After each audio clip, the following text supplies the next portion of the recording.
Thank you for joining us tonight. Our top story today, the solar eclipse crossing the United States. So this video we're going to show you is what it looked like in Jacksonville during its peak. Now, the sun was not entirely covered, but you can see the crescent there of the sun.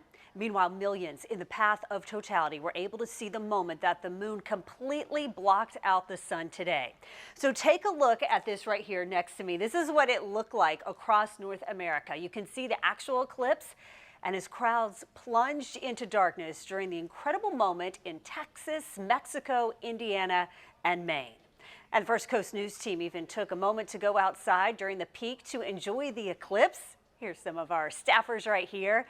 And take a look at these pictures taken by our First Coast weather watchers. Todd Davenport took this picture in Mandarin. Susan Chassion Goodwin in Jacksonville used a different approach, a strainer, and you can see the crescent shapes that the eclipse caused. And several eclipse viewing parties across Jacksonville today. You can see people gathered at James Weldon Johnson Park to catch this historic moment. And hundreds of people also gathered on the University of North Florida's campus, and they had their eyes to the sky to try to catch a glimpse of the eclipse. Our Zach Wilcox has a look at all the memories that were made at a watch party on the school's campus.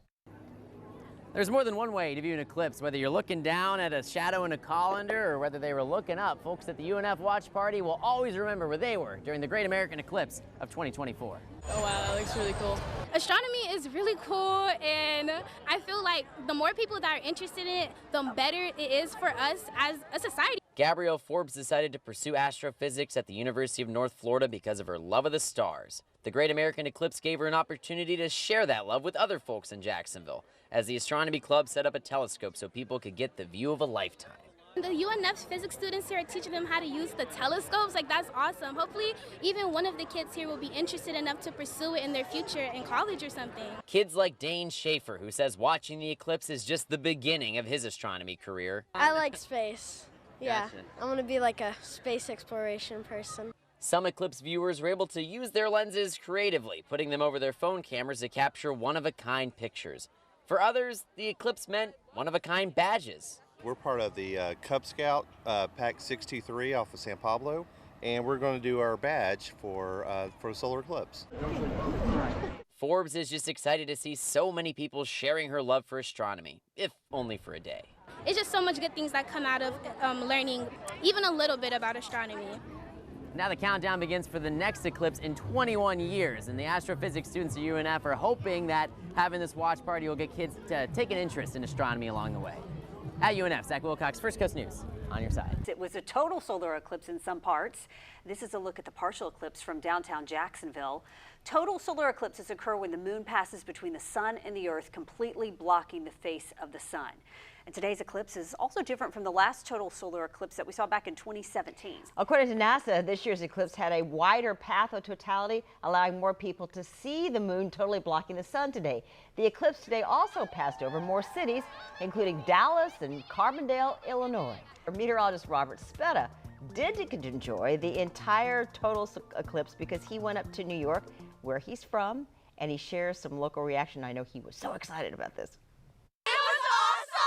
I'm in Western New York, south of Buffalo, and we just went through totality with the solar eclipse. And despite the cloud cover, it was still an amazing sight.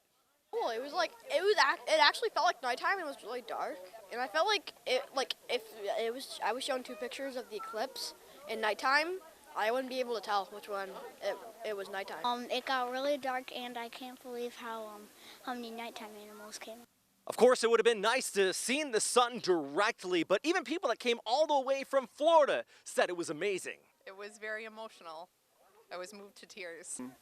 Left Friday, and we drove up until we got north of Charlotte. There was only one accident, just a lot of traffic until about dinner time. Things started to thin out, but even all the way till 4:30 in the morning when we got home, it was still traffic.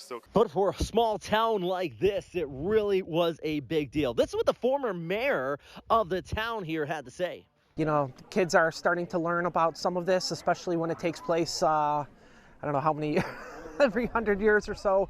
Yeah, it's great to see, and it's great to have everyone come together And I mean, right now we're you know, a small village, so knock on wood, everything's kind of staying quiet, and we're hoping that everybody just gets out to enjoy it. Now, outside of Totality, we had an amazing time leading up to the eclipse with some science experiments, some great food, and friends and family, and that's what it's all about in these all-inspiring type of events. I've seen a few partial eclipses myself, but the Totality is absolutely a game changer, an amazing time out here in Western New York during the Great American Solar Eclipse. I'm meteorologist Robert Spetta, First Coast News, on your side.